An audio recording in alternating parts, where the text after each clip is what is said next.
هنرمندی که این هفته باهاش آشنا میشیم آرمین امیریانه که آثارش آینه شفاف مقابل اتفاقات محیطشه.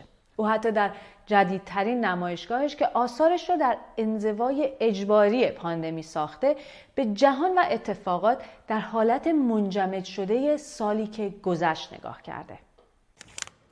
آرمین امیریان متولد 1373، اصفهان، نصف جهان.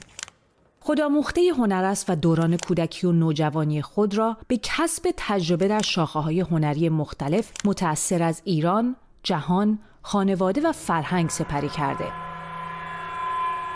از اوایل نوجوانی کار خود را به صورت حرفه‌ای در زمینه هنر عکاسی و سینما شروع کرد و با ورود دوربین عکاسی به زندگیش، نقش دیدن برایش بیش از پیش پررنگ شد.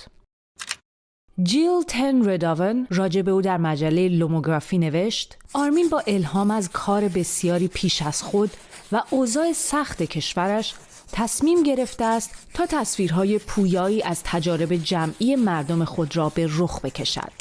وی تا به امروز در بیش از 100 جشنواره و نمایشگاه حضور داشته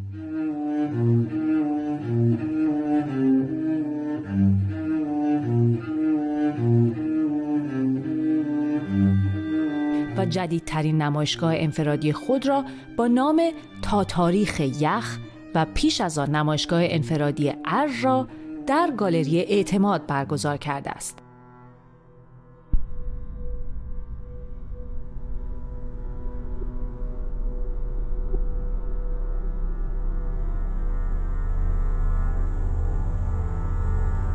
آثار او در نمایشگاه‌ها و حراجی‌های همچون حراج ساده‌بیز به فروش رفته است و جوایز متعددی از جمله جایزه ممتاز جشنواره هنر فلچر آمریکا، جایزه هنرمند شایسته مرکز هنر پیزر آمریکا و جایزه مؤلف جوان 29مین دوره مسابقه عکس بنیاد راهن اسپانیا را دریافت کرده.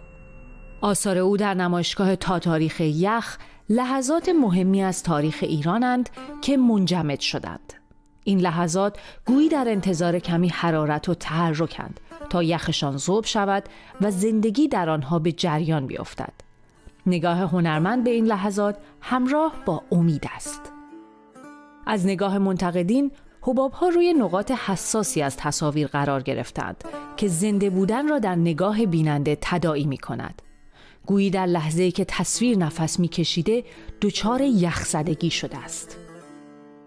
آرمین میگوید این آثار نیز مطابق کارهای قبلی من برگرفته از شرایط واقعی زندگی و آنچه در اجتماع و جامعه جهانی میبینم است. ماحصل زیست من در جامعه.